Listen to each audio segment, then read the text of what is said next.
계획관리지역에 갇히고 모양도 반듯하고 그런데 렌지였어요. 그럼 공중을 해줄 수 있냐? 이제 정말 내 땅이 되는구나 이게 생각했습니다. 허가가 안 된다는 것을 알게 됐습니다. 시와 소송에 들어갔던 겁니다.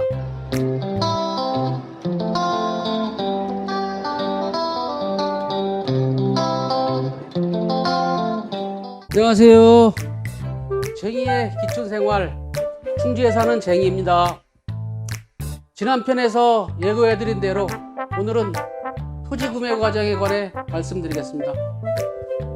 수도권 지역에서 땅을 찾아다니다가 결국 충주에서 작은 산 밑에 있는 남양 땅을 찾았습니다. 작은 개울 대신 충주댐과 남한강이 토지 가까운 곳에 있어서 환경이나 경치가 정말 좋았죠. 지금은 코로나19로 운영이 중단되었지만 남한강변에 있는 오토 캠핑장은 캠핑을 즐기는 사람들로 항상 북적였습니다. 그리고 캠핑장으로부터 얼마 멀지 않은 곳에 대지 130평, 전 200평의 농가주택을 찾았습니다. 건물 뒤에는 샘물이 퐁퐁 나고 주변에 제법 큰 나무도 있고 비록 남양은 아니지만 마음에 들어 땅 주인과 흥정을 시작했지. 가격 협의가 끝나고 대지에 있는 판넬집 철거가 문제가 되었어요.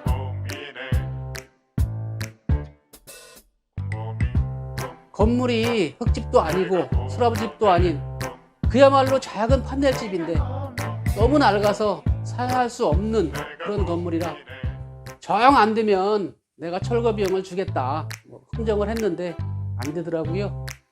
그 판넬집이 등기가 돼 있어서 구입 시 제가 1가구 2주택이 되기 때문이죠.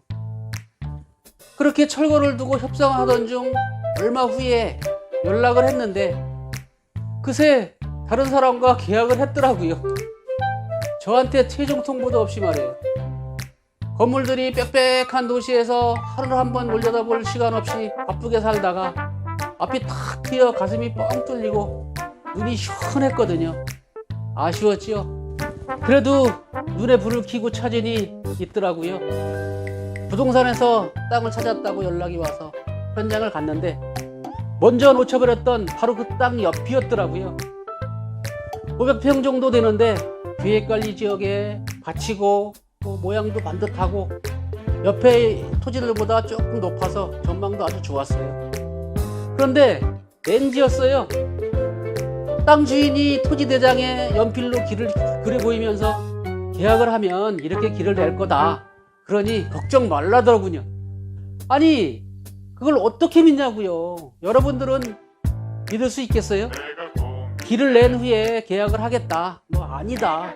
실갱이를 하다가 그럼 공중을 해줄 수 있냐 하니까 땅 주인이 해주겠다. 그래서 계약을 했습니다.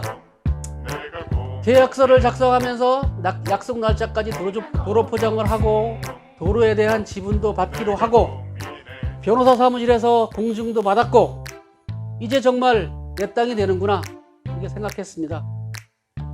이제 땅을 계약했기 때문에 건축을 위한 도로 신설 허가에 대해서 알아보던 중 땅이 전 계약자와 충주시가 소송이 진행 중이어서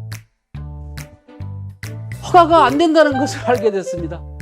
그래서 시에 알아보니 대형 쓰레기 업체가 그 땅을 쓰레기 처리장을 건설하기 위해 땅 계약을 했는데 지역 주민의 반대로 시에서 허가를 취소하니까 시와 소송에 들어갔던 겁니다. 그리고 제가 땅을 계약하던 그 당시 2심 고등법원에서 재판이 진행 중이었고요. 화가 나서 주인을 찾아가 사정 이야기를 하고 계약을 취소하겠다 했더니 조금만 기다려주면 2심이 곧 끝나니 기다려달라 사정해서 그럼 만약 대법원까지 가면 난 기다릴 수 없으니까 계약을 취소하기로 하고 기다렸습니다. 그래도 그 땅이 내 것이 되려고 그랬는지 얼마 지나지 않아 시가 승소를 하고 이전 계약자가 항소를 포기하면서 계약을 마무리하고 1년 만에 등기를 할 수 있었습니다. 그리고 건축에 꼭 필요한 도로 신설 허가를 받았으며 맹지를 탈출하게 되었지만 그 과정에서 도로 진입로 부분에 있는 두세 평 남짓한 토지 소유주와 도로 사용 문제로 어려움을 겪는 등 여러 가지 난관도 또 거쳐야 했지요. 그리고 보시는 것처럼 6m 폭의 진입로를 확보하게 되었고, 보시는 공장 건물을 근린시설 허가를 받아 짓게 되었습니다. 영상을 시청하시는 여러분들도 귀촌을 하든 귀농을 하든 많은 걸 알아보고 진행하셔야 합니다. 특히 땅을 보러 다니실 때에는 직장생활로 시간 내기 힘들더라도 주중에 현장 답사를 꼭 해보시라고 권하고 싶어요. 왜냐하면 그 지역 주변에 주말에는 알 수 없는 일들이 주중에는 있을 수 있기 때문입니다. 그리고 해당 관청이나 이장님을 통해서 정보를 얻거나 사전에 확인하시는 것도 잊지 마시기 바랍니다. 돌다리도 두들겨 가며 건너라는 말처럼 절대 서두르지 말고 꼼꼼히 살피시고 확인하셔서 저처럼 어려움을 겪는 일이 없었으면 좋겠어요.